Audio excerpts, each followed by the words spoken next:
Bismillahirrahmanirrahim. Pengibaran bendera penjajah di Gunung Halimun naki sabuh pengkhianatan yang raya lagena dalam perjuangan bangsa dia.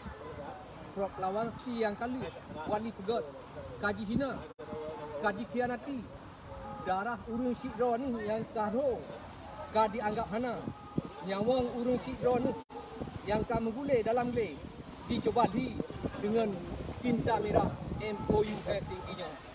Hoka bangsa lun, hoka pahlawan lun, hoka yang gagah berani, hoka kaum edukasi, pakon lupu biru, budah tuntun, budah lawan, budah berjuang bersama ISF sampai detik darah yang terakhir. Amin.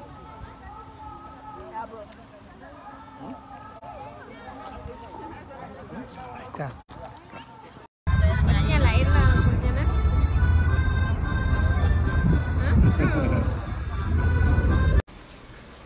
Kru semangat wah bintang timur.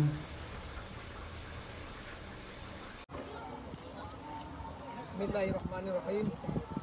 Pengibaran bendera penjajah di Gunung Halimun naki sabuh pengkhianatan yang raya lagena dalam perjuangan bangsa dia. Proklamasi yang kali wali pegot kaji hina, kaji khianati darah urung syidro ni yang kahro ka dianggap hana, nyawang urung syidro ni yang ka menggulai dalam gele dicoba di dengan tinta merah MOU tingginya.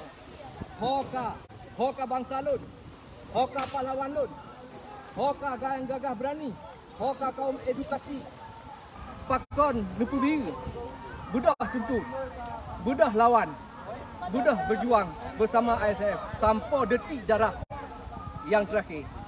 Amin.